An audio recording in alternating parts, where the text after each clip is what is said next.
ideology about life is very different, and I don't want to be rich. I just want to have money to provide my basic needs. Oh my God! Wow!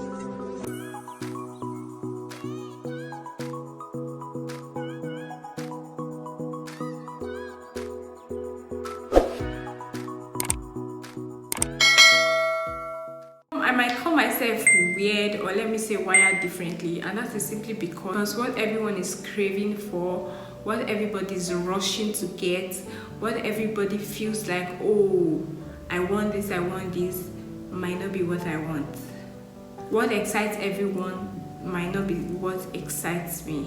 My ideology about life is very different, and this tends to rub off on every area of my life. I remember one day my sister asked me if I wanted to be rich and have so much money and be so powerful and all of that, and I just told her, I don't want to be rich. I just want to have money to provide my basic needs and to have enough to give to others. Oh my God!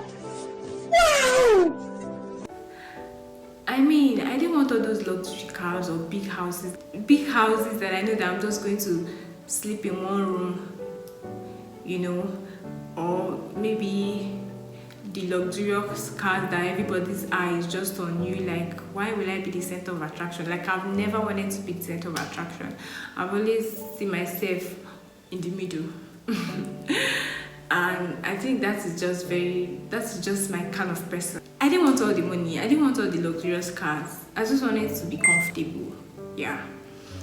But if you ask me that question today, I don't know if, now that I've grown, I don't know if I'm going to answer the same. The prospect of living abroad has never been my thing. I've had friends that go all over, oh, I live abroad, this and this, like, you know, they move me. Like, I didn't used to care. I didn't used to bother. It was not a big deal for me. It was like every other thing. It was never a big deal to me. I remember I had tutors, about 2 people that lived abroad, and one of them, I think the energy didn't just work out. I mean, our energy didn't match. But the second one, I could say we had a lot of things in common, and it was something that could actually work. But there was just this thing about him that I was very uncomfortable with, and that's the fact that he always bragged about living abroad, and that thing freaked me out. Like, why you live abroad, like that? It was never a big deal for me. It was never like, oh, okay, let me be so happy, or let me be full of joy. Like, it was never a point for me, because I didn't care. I didn't care. I know that if he took that point to maybe other girls, they are going to jump for joy and all of that, but the fact that you live abroad was never a big deal for me. Okay. I mean, I've had the opportunities. If I wanted to do it at the time, maybe I wouldn't be in Nigeria right now. But it was just that it was never something that I will consider at the time. Hey! Why should I live abroad? When I know that I sort of have a comfortable life here in Nigeria, and I just like that I'm in my home, in my country. I mean, it feels like home. You can do anything. You can. It's more like a country where you literally just do anything you want to do. Why will I want to live abroad when I know that I can go on vacation and come back? Why will I want to be a permanent resident in another country when I know that I can actually make it big here in my country, where my potentials are seen, where I'm not hidden? I feel like if I go to another country, I might just hide and fade away, because it's not your own. Like, it's more like you don't belong there. I don't know how I'm gonna explain, but it is not your home. It doesn't feel the same. The way you would thrive in your own country is because you understand the dynamics, you understand how things work. You're not scared of anything. You live so freely. You can easily jump into you live so free. Like, It is justice for me. Look, my friend, sanitize your mouth before you talk to me. Clear the bush around your mouth. Why will I be a small fish in a big pond while I can be a big fish in a small pond? That's how I see it. I see this concept as modern day imperialism.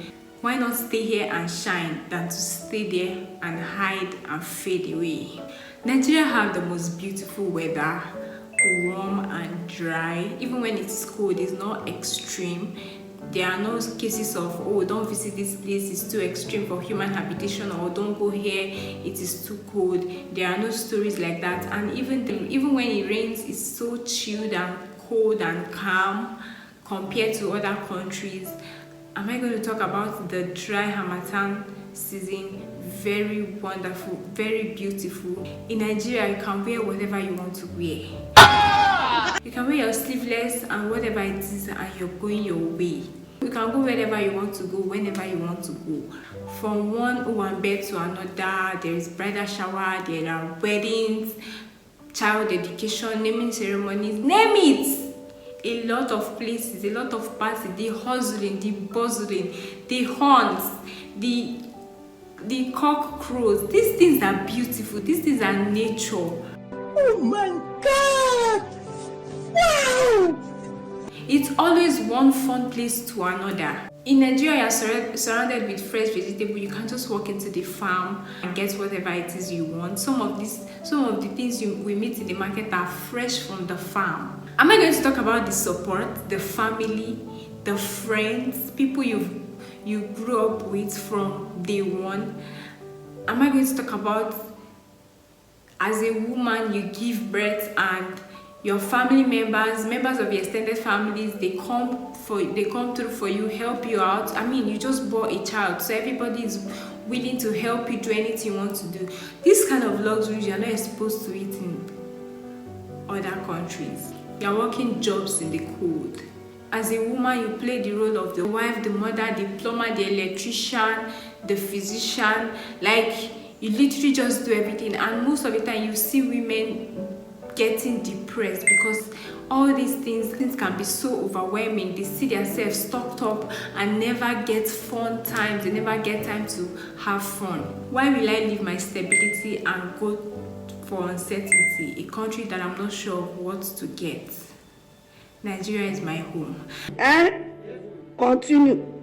And on the flip side, let's talk about Nigeria, my home, my so-called sweet country, a place of insecurity where crime and lawlessness is the order of the day. We wake up to unknown gunmen, kidnappers, herdsmen, terrorism, embezzlement of public funds, fraud. I'm not saying crime does not exist everywhere. Of course, there's crime everywhere, but what is the ratio? What is the probability that crime is committed in this country and the perpetrators are caught and brought to book? To what ends is a good job when you know that you can dedicate your time for 10 years working and you wake up one morning and a kidnapper or robbers just strip everything off you?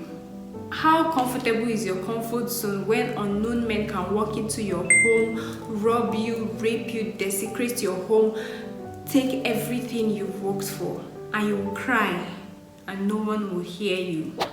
What is no place like home when civilians are being killed every day on the streets, in the market, even in the churches? I used to think that the safest place is the church, to be honest, but these days you're listening to the priest with one ear and you're very attentive with the other ear because you don't know what you need to know what is happening in the environment. You need to be careful. Your eyes are open because anything can happen, even in the church.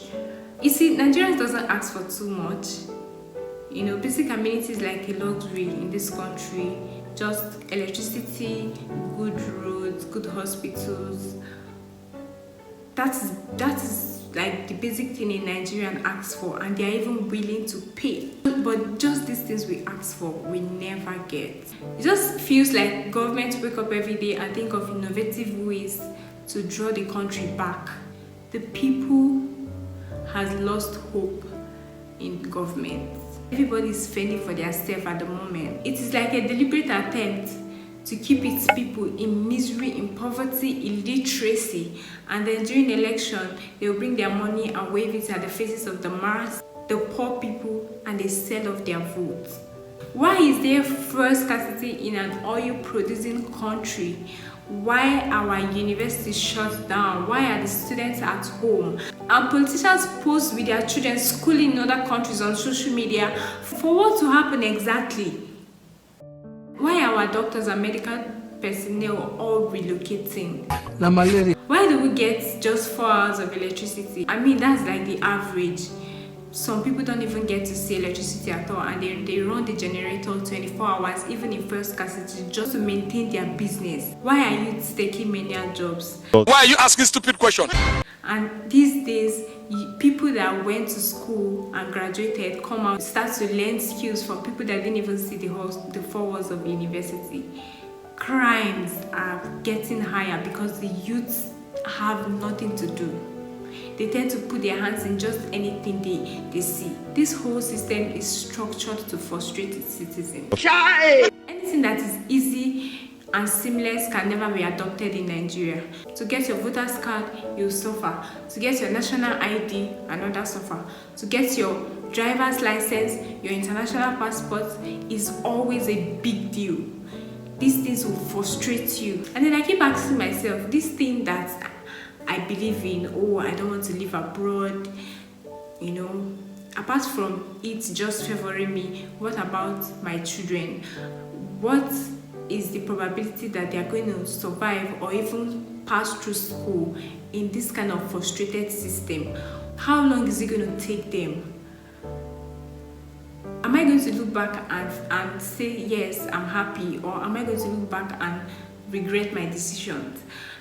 How do I live knowing that I satisfied myself but I did not satisfy my children?